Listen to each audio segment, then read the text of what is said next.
Mismong walang pagkain. Gaano kaya katagal pang maghihirap ang ating mga OFWs? Mga kababayan, kung hindi dahil sa mga OFWs na nagpapasok halos ng 17 bilyon dolyar sa Pilipinas, buwan-buwan sa pamamagitan ng kanilang sakripisyo, matagal lang bumaksak po ang ating ekonomiya.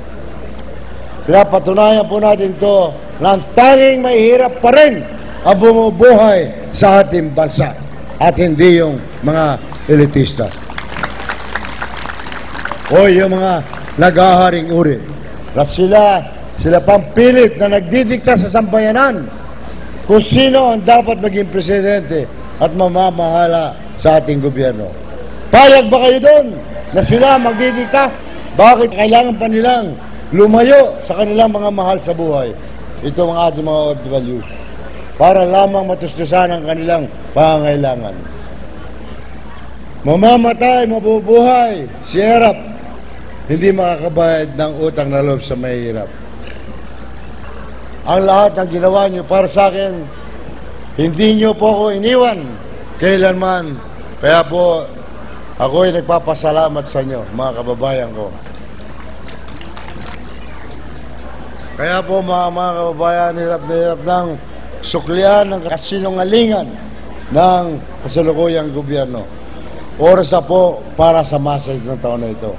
Karangalan ko, alam sa inyo na napiling mga senador ng Pwersang Masang Pilipino o PMP at ng PDP at Partido ng Demokratikong Pilipino sa ilalim po ng kaulisyon ng United Opposition o UNO ay mga tunay na mga kandidato natin para sa mga mahihirap.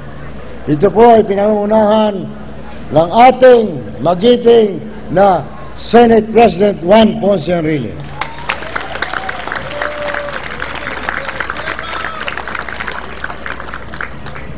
Yan rin po ang kauna-unahang masasabi natin na tunay na bayani ng EDSA 1. Siya po ang nag-umpisa nun.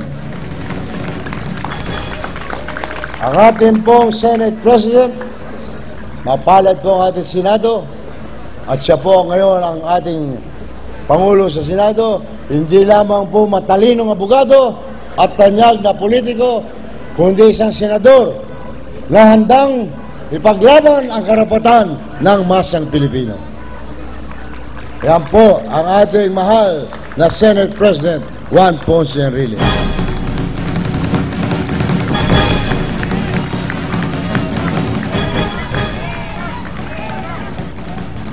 Ganon din po ang aking anak na si Senate President Pro Tempore Jinggoy Estrada.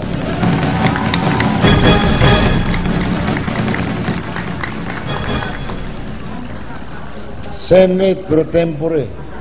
Ako naman din daw po ay naging senador, sabi niya. Pero hindi raw ako naging Senate Pro Tempore. Kaya mas magaling daw po siya sa akin. Sabi ko naman sa kanya, mas pogi naman ako sa'yo. Belak. At lahat po ng ibang senator lineup, andito po ang ating magiting na whistleblower na tinatakot pag magsalita sa Senado at malakas na loob para mapatunayan lamang at mapagtanggol ang ating mga kababayan. Walang iba kundi si Joey De Venecia.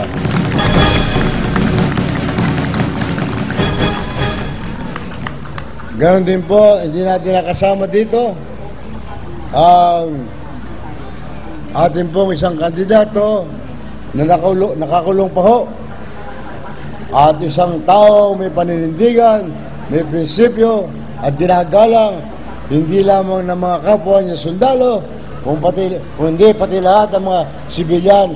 Walang iba kundi si Gerald Danilo Danny Lim.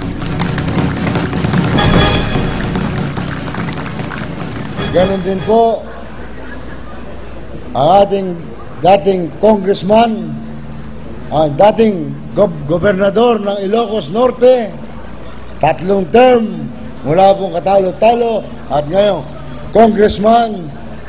Hanggang ngayon, maganda lalaki pa rin at pinakita niya ang kakayanan niya bilang governor at congressman. Walang iba kung hindi si Ferdinand Bongbong Marcos Jr.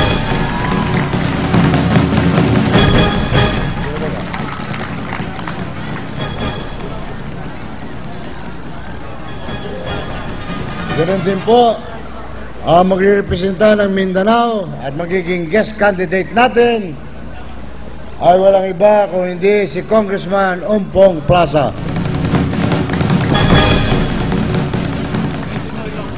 At ganoon din po yung congressman na sinasabi nilang outspoken congressman na malakas ang loob at talagang may prinsipyo at may paninindigan. Walang iba kung hindi ang congressman ng Makati, si Congressman Teddy Boy Locsin. At ang ating pong guest, yung matapang na senadora na walang makalaban pagdating sa debate, siya ang ating magiging guest candidate. Walang iba kung hindi si Senator Miriam Defensor Santiago.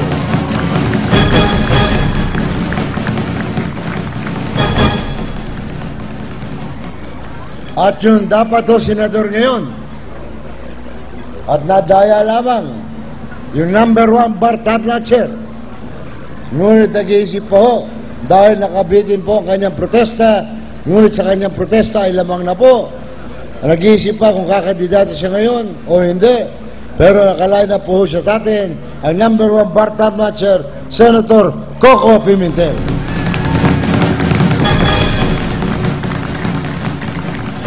Kaya po yan muna ang bibigay namin sa inyo mga kandidato. Matitibay po at wala pong ibang iniisip yan kung hindi ang pagmamalasakit sa ating mga kababayan, higit sa lahat sa ating mga mahihirap na kababayan. Kaya po, tinagala ko rin paalam na ang aming napiling siguro po nagsalita na at pinagmamalaki ko at ginagagalak ko ang napiling namin makapiling bilang nasusunod na Vice Presidente ay ang natatanging alkalde at kinikilala sa isang pinakamagaling na alkalde sa ating bansa, hindi lamang sa ating bansa, kundi sa buong Asya.